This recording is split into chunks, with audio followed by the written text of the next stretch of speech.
दिसंबर में कैसी रही है ऑटो कंपनीज की परफॉर्मेंस, बिक्री कैसी रही है, इस बार ये जान लेते हैं। कुशल हमारे साथ है तैयार। कुशल बताइए, क्या है एक्सपेक्टेशन बिक्री की दिसंबर में?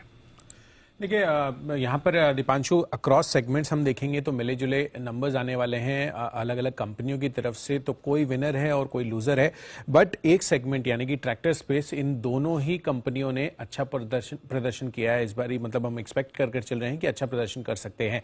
सबसे पहले पैसेंजर व्हीकल्स को देख लेते हैं, यहाँ पर कौन सा विनर रहा है। मारुति सुजुकी करीबन 7% गिरकर 1,43,000 यूनिट दिसंबर महीने में ये बेचते हुए नजर आ सकते हैं। वहीं महिंद्रा एंड महिंद्रा, इसकी ऑटो जो डिवीजन है उसका कुल मिलाकर 40% की ग्रोथ पिछले साल के मुकाबले आपको यहां पर आती हुई दिखेगी। और टाटा मोटर्स की डोमेस्टिक पैसेंजर व्हीकल्स में भी लगभग 19% की ग्रोथ हम एक्सपेक्ट कर रहे हैं। But definitely M&M auto by far हो सकता है पैसेंजर व्हीकल्स में आपको लीड करता हुआ दिखे। जहां तक टू व्हीलर्स की बात है, हीरो मोटोकॉर्प 1% की ग्रोथ रहेगी, तो यानी कि ऑलमोस्ट पिछले साल दिसंबर महीने के मुकाबले यहां पर फ्लैट रह सकते हैं। साथ साथ बजाज ऑटो आप देखिए, यहां पर 20% की गिरावट टू व्हीलर बिक्री में आपको आती हुई दिख सकती है।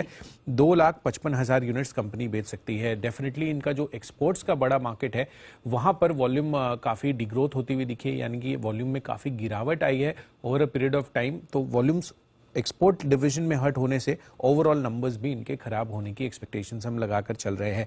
जहां तक टीवीएस मोटर्स की बात है, 3 से 4% की ग्रोथ आपको यहां पर इनके ओवरऑल सेल्स और टू व्हीलर सेल्स में आती हुई दिखेगी। और आयशर मोटर्स की जो रॉयल एनफील्ड है वहां पर भी करीबन 12% की गिरावट हम एक्सपेक्ट कर रहे हैं। तो all in all TVS Motors relative out performer इस सेगमेंट से रह सकता है। कमर्शियल व्हीकल्स में VCV सेगमेंट आयशर मोटर्स का वो करीबन 7% की गिरावट एक्सपेक्टेड है।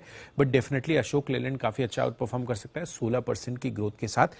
Negative 16% Tata Motors commercial vehicle division है वो दिखा सकता है। और अंत में ट्रैक्टर स्पेस में एम&एम और स्कॉट्स, एम&एम 17% की ग्रोथ एक्सपेक्टेड है लगभग 21,300 यूनिट्स पर, और स्कॉट्स भी ऑलमोस्ट 4,900 यूनिट्स बेच सकते हैं 4% की ग्रोथ के साथ। तो definitely tractor segment out perform relatively कर सकता है और अच्छी पिकअप हम एक्सपेक्ट भी करके चल रहे हैं कि रूरल डिमांड की आगे चलकर भी रहेगी।